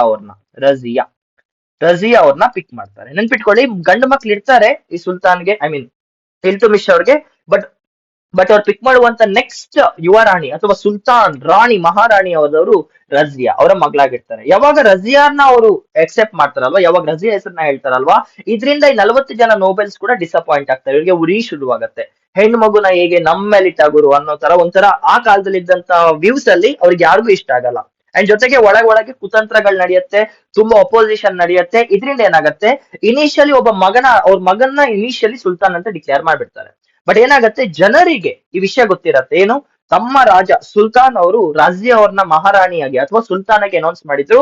ಯಾವಾಗ ರಾಜನ್ ಮಾತನ್ನ ತೆಗ್ದಾಕ್ತಿದ್ದಾರೆ ಅಂತ ಗೊತ್ತಾಗುತ್ತೋ ಅಲ್ಲಿರೋ ಪ್ರಜೆಗಳು ವಿಧ್ವಂಸ ಕಿಳಿತಾರೆ, ಜಗಳ ಮಾಡ್ತಾರೆ. ಸೊ ಅದ್ರಲ್ಲಿ ಏನಾಗತ್ತೆ, ಈ 40 ಜನ ನೋಬೆಲ್ಸ್ ಇಷ್ಟ ಇಲ್ದಿದ್ರು ಕೂಡ ರಜಿಯಾ ಅವರು ನೆಕ್ಸ್ಟ್ ಸುಲ್ತಾನ್ ಆಗ್ತಾರೆ. ಸೊ ಇಲ್ತುಮಿಶ್ ಆದ್ಮೇಲೆ ನೆಕ್ಸ್ಟ್ ಬರುವಂತ ರಾಜ ಅಥವಾ ಸುಲ್ತಾನ್ ಹೆಸರು ರಜಿಯಾ. ನೆನ್ಪಿಟ್ಕೊಳ್ಳಿ, ಇವ್ರು ಗಂಡಲ್ಲ, ಇದು ಹೆಣ್ಣು ಮಗು. ಇವಳು ಇಲ್ತುಮಿಶ್ ಅವ್ರ ಮಗಳು. ಬಟ್ ಇವಾಗ ಏನಾಗತ್ತೆ ಅಂದ್ರೆ, ಅಲ್ಲಿರುವಂತ 40 ಜನ ನೋಬೆಲ್ಸ್ ಇರ್ತಾರಲ್ವಾ, ಅವ್ರಿಗೆ ರಜಿಯಾನ ಹೆಂಗಾದ್ರೂ ಮಾಡಿ ಮುಗಿಸ್ಬೇಕನ್ನೋ ಒಂದು ಡಿಸ್ಕಷನ್ ಬಂದ್ಬಿಡ್ತಾರೆ. ಬಿಕಾಸ್ ಅವ್ರಿಗೆ ಇಷ್ಟ ಇರಲ್ಲ ಇವ್ರು ಮಹಾರಾಣಿ ಆಗೋದು, ಇವ್ರ ಕೆಳಗಿರೋಕೆ ಅವ್ರಿಗೆ ಇಷ್ಟ ಆಗಲ್ಲ. ಅದರಲ್ಲಿ ಮೇಜರ್ ಇಂಪಾರ್ಟೆಂಟ್ ಯಾಕೆ ಅಂತ ಕೇಳೋದಾದ್ರೆ, ಒಂದು, ರಜಿಯಾ ಅವರು ಪರ್ದಾ ಸಿಸ್ಟಮ್ ನ ಫಾಲೋ ಮಾಡ್ತಾ ಇರ್ಲಿಲ್ಲ. ಪರ್ದಾ ಸಿಸ್ಟಮ್ ಅಂದ್ರೆ ಗೊತ್ತಿದೆ ಅಲ್ವಾ, ಬುರ್ಕಾ ಹಾಕೊಳ್ಳೋದು ಏನಂತಾರೆ. ಈ ಪರ್ದಾ ಸಿಸ್ಟಮ್ ನ ಅವರು ಫಾಲೋ ಮಾಡ್ತಾ ಇರ್ಲಿಲ್ಲ. ರಜಿಯಾ ಅವರು ಪುರುಷರ ಹಾಗೆ ವಸ್ತ್ರಾಭರಣ ತೋಡಿಸ್ಕೊಳ್ತಿದ್ರು, ಗಂಡಸರ ತರಾನೇ ಬಟ್ಟೆ ಹಾಕೊಳ್ತಿದ್ರು, ಗಂಡಸರ ತರ ವ್ಯವಹಾರ ಮಾಡ್ತಿದ್ರು. She was one of the smartest, ಒಳ್ಳೆ ಏಬಲ್ ರೂಲರ್ ಆಗಿರ್ತಾರೆ, ಪವರ್ಫುಲ್ ರೂಲರ್ ಆಗಿರ್ತಾರೆ. ಅವ್ರ ಆಸ್ಥಾನದಲ್ಲಿ ಅವ್ರ ಕೆಳಗೆ ಎಲ್ಲ ಚೆನ್ನಾಗಿ ಹೋಗ್ತಿರತ್ತೆ. ಅವ್ರಿಗೆ ಇಷ್ಟ ಆಗಿರೋದೇನೋ ಒಂದು ಪರ್ದಾ ಸಿಸ್ಟಮ್. ಇನ್ನೊಂದೇನಂದ್ರೆ, ಒಂದ್ ಯುದ್ಧ ಮಾಡ್ತಿರ್ಬೇಕಾದ್ರೆ ರಜಿಯಾ ಅವ್ರನ್ನ ಕಾಪಾಡಕ್ಕೆ ಒಬ್ಬ ಯೋಧ ನಿಂತ್ಕೊಳ್ತಾರೆ. ಅವ್ರ ಹೆಸರು ಬಂದ್ಬಿಟ್ಟು ಯಾಕೂತ್ ಅಂತ. ಯಾಕೂತ್ ಅನ್ನೋರು ರಜಿಯಾ ಅವ್ರಿಗೆ ಯುದ್ಧದಲ್ಲಿ ತುಂಬಾ ಸಹಾಯ ಮಾಡ್ತಾನೆ. ರಜಿಯಾ ಅವ್ರ ಕಷ್ಟದಲ್ಲಿದ್ದಾಗ ಯುದ್ಧದಲ್ಲಿ ಯಾಕೂತ್ ಅನ್ನೋ ಒಬ್ಬ ವ್ಯಕ್ತಿ ತುಂಬಾ ಸಹಾಯ ಮಾಡ್ತಾನೆ. ಇದರಿಂದ ಖುಷಿಯಾದಂತ ರಜಿಯಾ ಅವ್ರು ಏನ್ ಮಾಡ್ತಾರೆ, ಇವ್ರಿಗೆ ಯಾಕೂತ್ ಅನ್ನೋ ಒಬ್ಬ ವ್ಯಕ್ತಿಗೆ one of the high positions ಕೊಡ್ತಾರೆ ನೋಬೆಲ್ಸ್ ಅಲ್ಲಿ. ನೆನ್ಪಿಟ್ಕೊಳ್ಳಿ, ಹೈ ಪೊಸಿಷನ್ಸ್ ಕೊಡ್ತಾರೆ. ಬಟ್ ಅದ್ರ ಪ್ರಾಬ್ಲಮ್ ಏನಂದ್ರೆ ಇನಿಷಿಯಲಿ ಯಾವಾಗ ಒಂದ್ ನಿಮಿಷ, ಇನಿಷಿಯಲಿ ಯಾವಾಗ ಈ ಸಿಸ್ಟ್ ಇದಲ್ಲ, ಒಂದ್ ನಿಮಿಷ ಫ್ರೆಂಡ್ಸ್, ಎಸ್, ಇನಿಷಿಯಲಿ ಯಾವಾಗ ಈ ತುರ್ಕಾನಿ ಚೆಹಲ್ಗಾನಿ ಅನ್ನೋ ಒಂದು ಕಾನ್ಸೆಪ್ಟ್ ಬಂದಿತ್ತು ನೆನ್ಪಿಟ್ಕೊಳ್ಳಿ, ಇದರಲ್ಲಿ ತುರ್ಕಾನ್ ಅನ್ನೋ ಪದ ಏನಿದೆ, ದಿಸ್ ರೆಪ್ರೆಸೆಂಟ್ಸ್ ಟರ್ಕಿಶ್ ಆರಿಜಿನ್. ನೆನ್ಪಿಟ್ಕೊಳ್ಳಿ, ಟರ್ಕಿಶ್ ಆರಿಜಿನ್ ಇದು. ಸೊ ಈ ನೋಬೆಲ್ಸ್ ಅಲ್ಲಿ ಇದ್ದಂತ 40 ಜನ ಕೂಡ ಟರ್ಕಿಶ್ ಅವರಾಗಿರ್ತಾರೆ, ಟರ್ಕಿಶ್ ದೇಶದಿಂದ ಬರುವಂತ ನೋಬೆಲ್ಸ್ ಆಗಿರ್ತಾರೆ. ಬಟ್ ಯಾವಾಗ ಇವರು ಯಕೂತ್ ಅವರಿಗೆ ನೋಬೆಲ್ ಪೊಸಿಷನ್ ಕೊಡ್ತಾರೋ ಇದನ್ನ ಜನ ನಿಂದಿಸ್ತಾರೆ, 40 ಜನ ನಿಂದಿಸ್ತಾರೆ. ಯಾಕೆ ಅಂದ್ರೆ ಯಕೂತ್ ಅವರು ಟರ್ಕಿಶ್ ಇಂದ ಬರಲ್ಲ, he will be an African origin, racism. ಇವ್ರು ಆಫ್ರಿಕನ್ ಆಗಿರೋದ್ರಿಂದ ಆ 40 ಜನ ನೋಬೆಲ್ಸ್ಗೂ ಇಷ್ಟ ಆಗಲ್ಲ, ಜೊತೆಗೆ ಅವ್ರಿಗೊಂದು ಹೈಯೆಸ್ಟ್ ಪೊಸಿಷನ್ ಕೊಡೋದು ಅವ್ರ ಕೈ ತಡ್ಕೊಳ್ಳೋಕು ಆಗಲ್ಲ. ಹೇಗೆ ಒಬ್ಬ ಆಫ್ರಿಕನ್ ಬಂದು ಟರ್ಕಿಶ್ ಜನಕ್ಕೆ ಸಮಾನವಾಗಿ ಕೂತ್ಕೊಳ್ತಾರೆ ಅಂತ ಸ್ವಲ್ಪ ಡಿಸ್ಟ್ರಪ್ಷನ್ ಸ್ಟಾರ್ಟ್ ಆಗತ್ತೆ. ಇದರಿಂದ ಏನಾಗುತ್ತೆ, ಅವರೊಂದು ಕುತಂತ್ರನ ಹೊಂದುತ್ತಾರೆ. ಆ ಕುತಂತ್ರದಲ್ಲಿ ಏನಂದ್ರೆ ರಜಿಯಾ ಸಾಯ್ಬೇಕು ಅಂತ. ಸೊ ಅವ್ರ ಏನ್ ಮಾಡ್ತಾರೆ, ಗವರ್ನರ್ ಆಫ್ ಒಂದ್ ನಿಮಿಷ ಗವರ್ನರ್ ಆಫ್ ಪಂಜಾಬ್ ಅಲ್ಲಿದ್ದಂತ ಅಲ್ತೂನಿಯಾ ಅನ್ನೋ ವ್ಯಕ್ತಿಗೆ ಕಾಲ್ ಮಾಡಿ ಮಚ್ಚ ಇವಳನ್ನ ಮುಗ್ಸಾಕುವಂತ ಸುಪಾರಿ ಕೊಡ್ತಾರೆ. ಯಾರಿಗೆ? ಗವರ್ನರ್ ಆಫ್ ಪಂಜಾಬ್ ಅಲ್ಲಿದ್ದಂತ ಅಲ್ತೂನಿಯಾ ಅವ್ರಿಗೆ. ಸೊ ಅಲ್ತೂನಿಯಾ ಅವ್ರು ಏನ್ ಮಾಡ್ತಾರೆ, ನಮ್ಮ ರಜಿಯಾ ಅವ್ರನ್ನ ಸೆರೆ ಹಿಡಿತಾರೆ. ಹಿ ಕ್ಯಾಪ್ಚರ್ಸ್ ಸರ್. ಸೊ ಇವ್ರನ್ನ ಸಾಯಿಸ್ಬೇಕಂತ ಡಿಸೈಡ್ ಆಗ್ತಾನೆ ಅಲ್ತೋನಿಯಾ. ಬಟ್ ರಜಿಯಾ ಅವರು one of the smartest queen, one of the most Abel ruler ಆದ್ರಿಂದ ಏನಂತ ಹೇಳಿ ರಜಿಯಾ ಅವರು ಅಲ್ತೂನಿಯಾ ಅವರಿಗೆ ಹೇಳ್ತಾರೆ, ನೋಡು ನಾನ್ ನಿನ್ನ ಮದ್ವೆ ಆಗ್ತೇನೆ, ಲವ್ ವಾವ್, ನಾನ್ ನಿನ್ನ ಮದ್ವೆ ಆಗ್ತೇನೆ, ನಾವಿಬ್ರು ಸೇರಿ ಸಾಮ್ರಾಜ್ಯನ ಆಳೋಣ ಅಂತ. ಅಲ್ತೂನಿಯಾ ಅವ್ರಿಗೆ ಕೂಡ ತುಂಬಾ ಇಷ್ಟ ಆಗಿ ಏನಾಗ್ತಾರೆ, ಅಲ್ತೂನಿಯಾ ಮತ್ತೆ ರಜಿಯಾ ಅವರು ಮದ್ವೆ ಆಗ್ಬಿಡ್ತಾರೆ. ನೆನ್ಪಿಟ್ಕೊಳ್ಳಿ, ರಜಿಯಾನ ಅಲ್ತೂನಿಯಾ ಅವ್ರು ಹಿಡ್ಕೊಂಡಿದ್ದು ಸಾಯ್ಸಕ್ಕೋಸ್ಕರ. ಬಟ್ ರಜಿಯಾ ಅವ್ರು ತುಂಬಾ ಸ್ಮಾರ್ಟ್ ಆಗಿರೋದ್ರಿಂದ ಏನ್ ಮಾಡ್ತಾರೆ, ಅವಳಿಗೆ ಮದ್ವೆ ಪ್ರಪೋಸಲ್ ಕೊಟ್ಬಿಡ್ತಾರೆ ಗವರ್ನರ್ ಆಫ್ ಪಂಜಾಬ್ಗೋಸ್ಕರ. ಸೊ ಇದರಿಂದ ಏನಾಗುತ್ತೆ, ಅಲ್ತೂನಿಯಾ ಮತ್ತೆ ರಜಿಯಾ ಮದ್ವೆ ಆಗ್ತಾರೆ. ಇದಾದ್ಮೇಲೆ ಈ 40 ಜನ ಈ ಅಫಿಷಿಯಲ್ಸ್ ಏನಿರ್ತಾರೆ ಅವ್ರಿಗೆ ಇನ್ನೂ ಉರಿ ಜಾಸ್ತಿ ಆಗತ್ತೆ. ಅವ್ರಿಗೆ ರಜಿಯಾ ಅವರ ಬ್ರೈನ್ ನ ತಡ್ಕೊಳಕ್ಕೆ ಆಗಲ್ಲ, ಇಷ್ಟು ಸ್ಮಾರ್ಟೆಸ್ಟ್ ಆಗಿರುವಂತ ಸುಲ್ತಾನ ತಡ್ಕೊಳಕ್ಕೆ ಆಗಲ್ಲ. ಅದ್ರಿಂದ ಏನಾಗ್ತಾರೆ, ಅವ್ರು ಸೆಕೆಂಡ್ ಟೈಮ್ ಸುಪಾರಿ ಕೊಡ್ತಾರೆ. ಈ ಸರಿ ಸುಪಾರಿ ಯಾವ ರಾಜನ್ಗೋ ಅಥವಾ ಮಂತ್ರಿಗೋ ಕೊಡಲ್ಲ, ಡಕಾಯ್ಟ್ಸ್ ಕೊಡ್ತಾರೆ. ಡೆಕಾಯ್ಟ್ಸ್ ಅಂದ್ರೆ ಗೊತ್ತಲ್ವಾ, ಜನರ ದುಡ್ಡನ್ನ ಲೂಟಿ ಮಾಡ್ಕೊಂಡು ಓಡೋಗ್ತಿರ್ತಾರೆ, ಬಾರ್ಬಿರಿಯನ್ಸ್ ಆಗಿರ್ತಾರೆ. ಸೊ ಇವ್ರು ಸುಪಾರಿ ಕೊಡೋದು ಡೆಕಾಯ್ಟ್ಸ್ ಆಫ್ ಚಂಬಲ್ ಏರಿಯಾದಲ್ಲಿ ಆ ಕಾಲದಲ್ಲಿ ಡೆಕಾಯ್ಟ್ ಗಳಿರ್ತಾರೆ. ಅವರಿಗೆ ಸುಪಾರಿ ಕೊಟ್ಟು ಏನ್ ಹೇಳ್ತಾರೆ, ರಜಿಯಾ ಮತ್ತೆ ಅಲ್ತೂನಿಯಾ ಇಬ್ಬರನ್ನು ಸಾಯಿಸ್ಬೇಕಂತ ಹೇಳ್ತಾರೆ. ಅಕಾರ್ಡಿಂಗ್ ಟು ದಿಸ್ ಓನ್ಲಿ 1240 ಈ ಡೆಕಾಯ್ಟ್ಸ್ ಚಂಬಲ್ ಏರಿಯಾದಿಂದ ಬಂದು ಕೈತೆಲ್, KAITHL, ಕೈತೆಲ್ ಅನ್ನೋ ಊರಲ್ಲಿ ಆಲ್ತೋನಿಯಾ ಮತ್ತೆ ರಜಿಯಾ ಇಬ್ಬರನ್ನು ಕೂಡ ಸಾಯಿಸ್ಬಿಡ್ತಾರೆ. ನೆನ್ಪಿಟ್ಕೊಳ್ಳಿ, ಇನಿಷಿಯಲಿ ರಜಿಯಾನ ರಾಣಿಯ ಘೋಷಣೆ ಮಾಡಿದ್ದರು ಇಲ್ತುಮಿಶ್ ಅವರು. ರಜಿಯಾಗೆ ಮತ್ತೆ ಇಲ್ತುಮಿಶ್ ಸಂಬಂಧ ಏನು, ಮಗಳು. ಬಟ್ ಅವಳು ರಾಣಿ ಆದಾಗ ಈ 40 ಜನ ನೋಬೆಲ್ಸ್ಗೆ ಇಷ್ಟ ಆಗಲ್ಲ. ಸೊ ಇನಿಷಿಯಲಿ ಅವ್ರನ್ನ ಸಾಯಿಸಕ್ಕೋಸ್ಕರ ಕುತಂತ್ರ ಮಾಡಿದಾಗ ಅಲ್ತೂನಿಯಾ ಗವರ್ನರ್ ಆಫ್ ಪಂಜಾಬ್ಗೆ ಸುಪಾರಿ ಕೊಡ್ತಾರೆ. ಬಟ್ ಆ ವ್ಯಕ್ತಿ ಅವಳನ್ನ ಸಾಯಿಸಕ್ ಹೋಗ್ಬೇಕಾದ್ರೆ ರಜಿಯಾ ಅವರು ಮದ್ವೆ ಪ್ರಪೋಸಲ್ ಕೊಟ್ಟು ಆಲ್ತೂನಿಯನ್ನ ಮದ್ವೆ ಆಗ್ಬಿಡ್ತಾರೆ. ಸೊ ಇದರಿಂದ ತುಂಬಾ ಅಪ್ಸೆಟ್ ಆದಂತ ಈ 40 ಜನ ನೋಬೆಲ್ಸ್ ಏನ್ ಮಾಡ್ತಾರೆ, ಸೆಕೆಂಡ್ ಟೈಮ್ ಸುಪಾರಿ ಕೊಡ್ತಾರೆ ಡೆಕಾಯ್ಟ್ಸ್ ಆಫ್ ಚಂಬಲ್ಗೆ. ಸೊ ಅವರು ಇವ್ರಿಬ್ಬರನ್ನ ಕೂಡ ಸಾಯಿಸಿ ಅವ್ರಿಗೊಂದು ಕತೆ ಮುಗಿಸ್ಬಿಡ್ತಾರೆ. ಇದಾಯ್ತಾ? ಇದಾದ್ಮೇಲೆ ಏನಾಗತ್ತೆ, ಈ 40 ಜನ ತುರ್ಕಾನ್ ಎ ಚಹಲ್ಗಾನಿ ಅಂತ ಏನಿದೆ, ಈ 40 ಜನ ಕಿಂಗ್ ಮೇಕರ್ಸ್ ಆಗ್ತಾರೆ. ನೆನ್ಪಿಟ್ಕೊಳ್ಳಿ, ಕಿಂಗ್ ಮೇಕರ್ಸ್ ಅಂದ್ರೆ ಏನು, ಪಪೆಟ್ ಕಿಂಗ್ಸ್ ನ. ಇವ್ರು ಯಾರನ್ನ ರಾಜ ಅಂತ ಅವ್ನು ರಾಜ ಆಗ್ತಾನೆ, ಯಾರು ಬೇಡ ಅಂತ ನಾನು ಮೂವ್ ಮಾಡ್ತಾನೆ. ಇದರಿಂದ ಏನ್ ಮಾಡ್ತಾರೆ, ಇದಾದ್ಮೇಲೆ 3 ಜನ ಕಿಂಗ್ಸ್ ನ ಇವರು ಅಪಾಯಿಂಟ್ ಮಾಡ್ತಾರೆ. ಮೊದಲನೇ ಅವರು ಬೆಹರಂ ಶಾ. ಈ ರಜಿಯಾ ಅವ್ರ ಕಾಲ ಆದ್ಮೇಲೆ ನೆಕ್ಸ್ಟ್ ಅಪಾಯಿಂಟ್ ಆಗುವಂತ ರಾಜ ಬೆಹರಂ ಶಾ. ಬಟ್ ಇವರು ಬರೀ 2 ವರ್ಷ ಇರ್ತಾರೆ, 2042 ವರ್ಗು ಇರ್ತಾರೆ. ಇದಾದ್ಮೇಲೆ ಸೆಕೆಂಡ್ ಬರುವಂತ ರಾಜ ಮಸೂದ್ ಶಾ ಅಂತ. ಇವ್ರು ಇರುವಂತ ಟೈಮ್ ಪೀರಿಯಡ್ 1242 to 1246. ಆಯ್ತಾ, ಮಸೂದ್ ಶಾ ಅಂತ, ಮಸೂದ್ ಶಾ. ಇದಾದ್ಮೇಲೆ ಅತಿ ಮುಖ್ಯವಾಗಿ ಬರೋದು ನಸರುದ್ದೀನ್ ಮೊಹಮ್ಮದ್ ಶಾ. ಇವ್ರು ಅತಿ ಇಂಪಾರ್ಟೆಂಟ್, ಬಿಕಾಸ್ ಇವರು 1246 ಹಿಡಿದು 65 ಒಂದು ಕನ್ಸಿಡರೇಬಲ್ ಟೈಮ್ ಪೀರಿಯಡ್ ಅಲ್ಲಿ ಆಳ್ವಿಕೆ ಮಾಡ್ತಾರೆ. ಇವ್ರ ತರ ಇನಿಷಿಯಲ್ ಆಗಿ 4 ವರ್ಷಕ್ಕೆ ಸತ್ತೋಗಲ್ಲ. He stays in the power for almost 20 years. ಅವ್ರ ಹೆಸರೇನು, ನಸರುದ್ದೀನ್ ಮೊಹಮ್ಮದ್ ಶಾ. ಇವ್ರ ಬಗ್ಗೆ ನಾವು ಸ್ವಲ್ಪ ಮಾತಾಡ್ಬೇಕು. ಓಕೆ, ನಸರುದ್ದೀನ್ ಮೊಹಮ್ಮದ್ ಶಾ ಅವ್ರು ಇರ್ತಾರಲ್ವಾ, ಇವರು ಒಂದು ನೋಬೆಲ್ಸ್ ಅಲ್ಲಿ ಒಂದು ಹೊಸ ಪೋಸ್ಟ್ ನ ಜನರೇಟ್ ಮಾಡ್ತಾರೆ, ಒಂದು ಕುರ್ಚಿನ ಜನರೇಟ್ ಮಾಡ್ತಾರೆ, ಒಂದು ಪೊಸಿಷನ್ ನ ಜನರೇಟ್ ಮಾಡ್ತಾರೆ. ಆ ಪೊಸಿಷನ್ ಹೆಸರು ಬಂದ್ಬಿಟ್ಟು ನಾಯಾಬ್.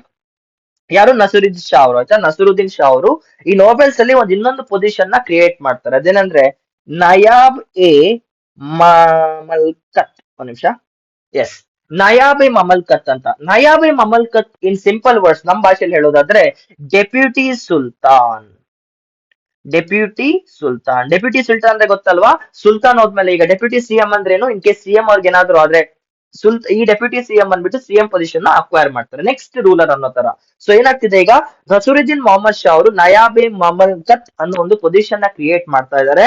ಇದ್ರದ್ದು ಆಸ್ಥಾನದ ಪೊಸಿಷನ್ ಏನು, ಇದ್ರಲ್ಲಿ ಕುತ್ಕೊಳ್ಳುವಂತ ವ್ಯಕ್ತಿ ನೆಕ್ಸ್ಟ್ ಸುಲ್ತಾನ್ ಆಗಿ ಆಗ್ತಾನೆ ಅನ್ನೋ ಒಂದು ಕಾರಣದಿಂದ ಮಾಡ್ತಾರೆ.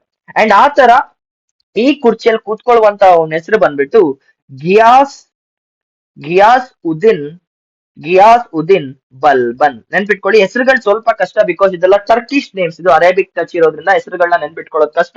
ಬಟ್ ನೀವು ಕೊನೆ ಪದ ನೆನ್ಪಿಟ್ಕೊಂಡು ಸಾಕು, ಬಲ್ಬನ್, ಮೊಹಮ್ಮದ್ ಶಾ, ನಸರುದ್ದೀನ್ ಶಾ, ಮೈಸೂರ್ ಶಾ, ಇಷ್ಟು ಸಾಕು. ಓಕೆ, ಸೊ ಇವಾಗ ಏನಾಗ್ತಿದೆ, ನಸರುದ್ದೀನ್ ಶಾ ಅವರು ತಮ್ಮ ಆಳ್ವಿಕೆ ಕಾಲದಲ್ಲಿ ಒಂದು ಹೊಸ ಪೊಸಿಷನ್ ನ ಕ್ರಿಯೇಟ್ ಮಾಡ್ತಾರೆ. ಆ ಪೊಸಿಷನ್ ಹೆಸರು ಬಂದ್ಬಿಟ್ಟು ನಯಾಬೆ ಮಮಲ್ಕತ್ ಅಂತ, ಅಂದ್ರೆ ಡೆಪ್ಯೂಟಿ ಸುಲ್ತಾನ್ ಅಂತ. ಆ ಪ್ಲೇಸ್ ಅಲ್ಲಿ ಕೂತ್ಕೊಳ್ಳೋದು ಗಿಯಾಸ್ ಉದ್ದೀನ್ ಬಲ್ಬನ್ ಅವರು. ಸೊ ಇವಾಗ ಏನಾಗತ್ತೆ, ನಸರುದ್ದೀನ್ ಶಾ ಅವರು ಹೋದ್ಮೇಲೆ, ನಸರುದ್ದೀನ್ ಶಾ ಸತ್ತೋದ್ಮೇಲೆ ಬಲ್ಬನ್ ಅವರು ಮತ್ತೆ ಸುಲ್ತಾನ್ ಪೊಸಿಷನ್ ನ ಅಕ್ವೈರ್ ಮಾಡ್ತಾರೆ. ನೆನ್ಪಿಟ್ಕೊಳ್ಳಿ, ಇವಾಗ ಏನಾಗ್ತದೆ, ಒಂದು ನಿಮಿಷ.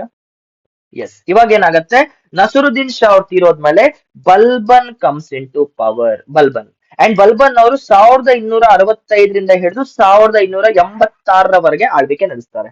ಓಕೆ, 1286ರಿಂದ ಹಿಡಿದು 65ರಿಂದ ಹಿಡಿದು 1286ವರೆಗೂ. ಇವಾಗ ಬಲ್ಬನ್ ಅವ್ರು ಇರ್ತಾರಲ್ವಾ, ನೆನ್ಪಿಟ್ಕೊಳ್ಳಿ, he was one among the 40 nobles. ಇವರು 40 ನೋಬೆಲ್ ರಲ್ಲಿ ಒಬ್ಬರಾಗಿರ್ತಾರೆ.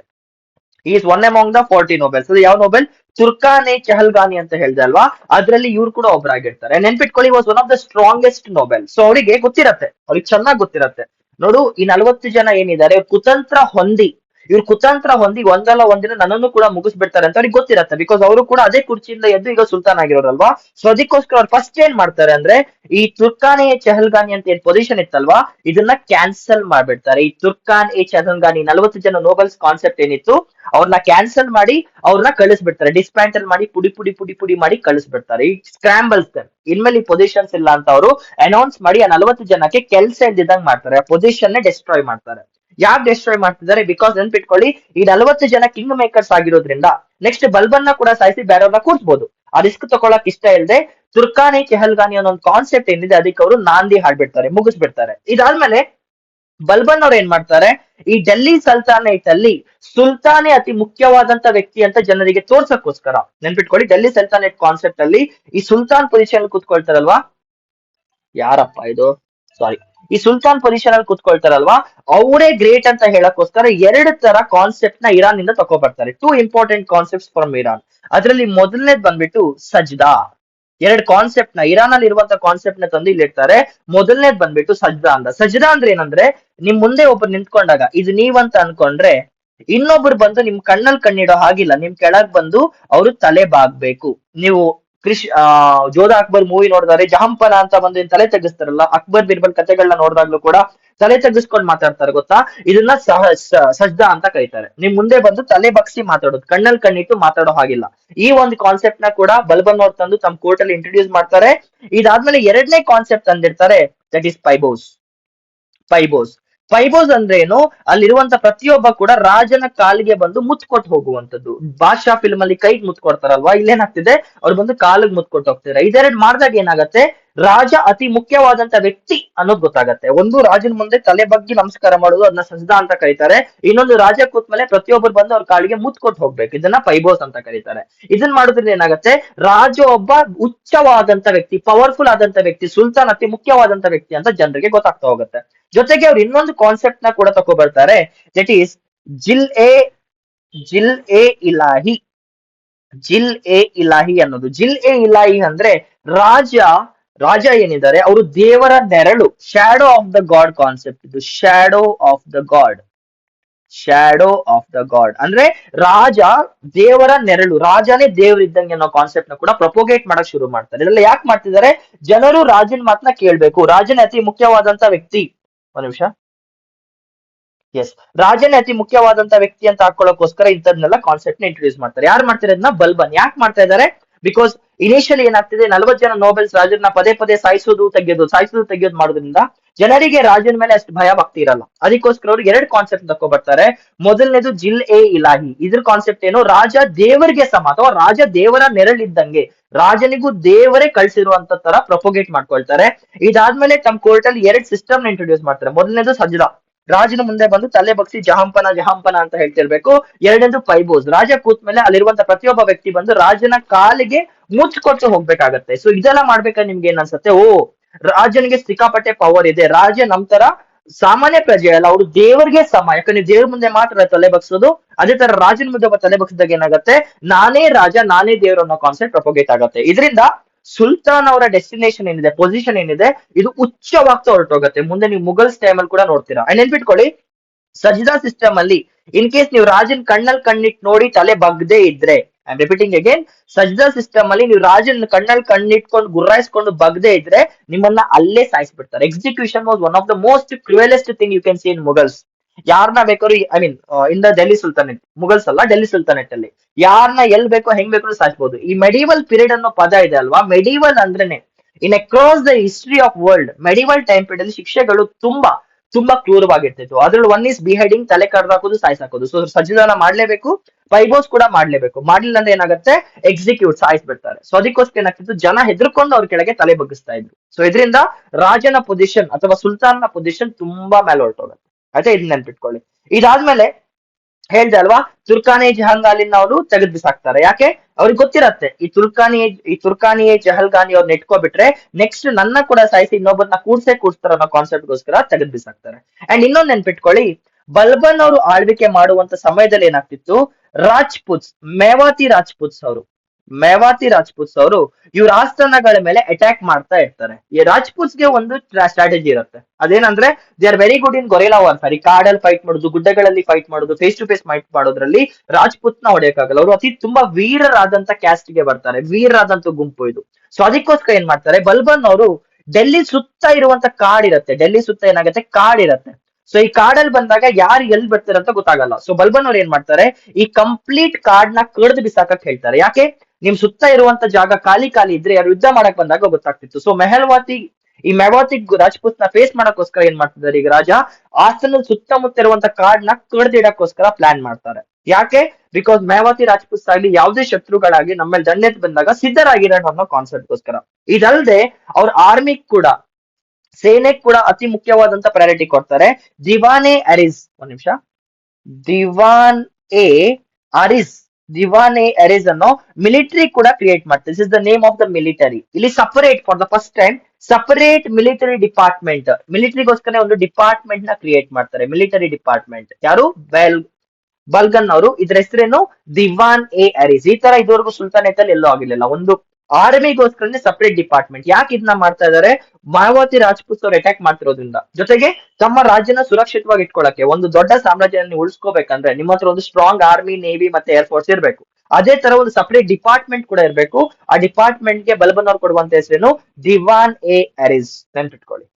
ಇದಾದ್ಮೇಲೆ ಏನಾಗತ್ತೆ, ಒಂದ್ ನಿಮಿಷ, ಇದಾದ್ಮೇಲೆ ಬಲ್ಬನ್ ಅವರು ತಮ್ಮ ಮುಂದಿನ ಉತ್ತರಾಧಿಕಾರಿ ಹೆಸರನ್ನ ಪ್ರೊಪೋಗೇಟ್ ಮಾಡ್ತಾರೆ. ಆಯ್ತಾ, ಯಾಕಂದ್ರೆ ಅವರು 1286ರಲ್ಲಿ ಸತ್ತೋದಾಗ ಅವರ ಮಗನಾದಂತ ಕೈಹಕ್ ಬಾದ್, ಇದು ಸ್ವಲ್ಪ ಪ್ರೊನೌನ್ಸಿಯೇಷನ್ ಕಷ್ಟ, ಕೈಹಕ್ ಬಾದ್ ಅವ್ರನ್ನ ನೆಕ್ಸ್ಟ್ ಸುಲ್ತಾನ್ ಆಗಿ ಅನೌನ್ಸ್ ಮಾಡ್ತಾರೆ. ಯಾರು, ಬಲ್ಬನ್ ಅವರು ತೀರೋಕ್ಕಿಂತ ಮುಂಚೆನೆ ಕೈಹಕ್ ಬಾದ್ ಅವ್ರನ್ನ ನೆಕ್ಸ್ಟ್ ಸುಲ್ತಾನ್ ಆಗಿ ಪ್ರೊಪೋಗೇಟ್ ಮಾಡಿರ್ತಾರೆ. ಸೊ ಇವಾಗ ಏನಾಗತ್ತೆ, ಕೈಹಕ್ ಬಾದ್ ಕೆಳಗಡೆ ಇದ್ದಂತ ಒನ್ ಆಫ್ ದ ಜನರಲ್, ಇವ್ ಕೆಳಗೆ ಕೆಲಸ ಮಾಡುವಂತ ಒನ್ ಆಫ್ ದ ಜನರಲ್, ಅವ್ರ ಹೆಸರು ಜಲಾಲುದ್ದೀನ್ ಖಿಲ್ಜಿ ಅವರು. ನೆನ್ಪಿಟ್ಕೊಳ್ಳಿ, ಏನಾಗ್ತಿದೆ ಈಗ, ಕೈಹಕ್ ಬಹಾದೂರ್ ರಾಜ್ಯನ ಆಳ್ವಿಕೆ ಶುರು ಮಾಡಿದಾಗ ಇವ್ರ ಕೆಳಗೆ ಇದ್ದಂತ ಜಲಾಲುದ್ದೀನ್ ಖಿಲ್ಜಿ ಅವರು 1290ರಲ್ಲಿ ಇವ್ರನ್ನ ಸಾಯಿಸಾಕಿ, ಜಲಾಲುದ್ದೀನ್ ಖಿಲ್ಜಿ ಅವರು 1290ರಲ್ಲಿ ಈ ವ್ಯಕ್ತಿನ, ಒಂದ್ ನಿಮಿಷ, 1290ನೇ ಇಸ್ವಿಯಲ್ಲಿ ಜಲಾಲುದ್ದೀನ್ ಖಿಲ್ಜಿ ಅವರು ಕೈಹಕ್ ಬಾದ್ ನ ಸಾಯಿಸಾಕಿ, ಲಾಸ್ಟ್ ಸ್ಲೇವ್ ರೂಲರ್ ನ ಸಾಯಿಸಾಕಿ ಅಫಿಷಿಯಲ್ ಆಗಿ ಖಿಲ್ಜಿ ಡೈನೆಸ್ಟಿನ ಎಸ್ಟಾಬ್ಲಿಷ್ ಮಾಡ್ತಾರೆ. ಸೊ ಸ್ಲೇವ್ ಡೈನೆಸ್ಟಿ ಆದ್ಮೇಲೆ ನೆಕ್ಸ್ಟ್ ಬರುವಂತ ಡೈನೆಸ್ಟಿ ಹೆಸರು ಖಿಲ್ಜಿ ಡೈನೆಸ್ಟಿ. ಇದನ್ನ ಸ್ಟಾರ್ಟ್ ಮಾಡೋದು ಜಲಾಲುದ್ದೀನ್ ಖಿಲ್ಜಿ ಅವರು. ಸೊ ನೆಕ್ಸ್ಟ್ ವಿಡಿಯೋದಲ್ಲಿ ಅದ್ರ ಬಗ್ಗೆ ಮಾತಾಡೋಣ. ಸೊ ಸ್ಲೇವ್ ಡೈನೆಸ್ಟಿ ಬಗ್ಗೆ ಇಷ್ಟೇ. ಸೊ ನೆನ್ಪಿಟ್ಕೊಳ್ಳಿ, ಸ್ಲೇವ್ ಡೈನೆಸ್ಟಿನ ಶುರು ಮಾಡೋದು slaves of Mohammed Gowri. Okay, and ಕೊನೆ ರೂಲರ್ ಹೆಸರು ಬಂದ್ಬಿಟ್ಟು ಕೈಹಕ್ ಬಾದ್. ಇವ್ರನ್ನ ಸಾಯಿಸೋದು ಜಲಾಲುದ್ದೀನ್ ಖಿಲ್ಜಿ ಅವರು, one of the member of his own team. ಆಮೇಲೆ ಖಿಲ್ಜಿ ಡೈನೆಸ್ಟಿನ ಅಫಿಷಿಯಲ್ ಆಗಿ ಪ್ರಾರಂಭ ಮಾಡ್ತಾರೆ. ಓಕೆನಾ, ಜೈ.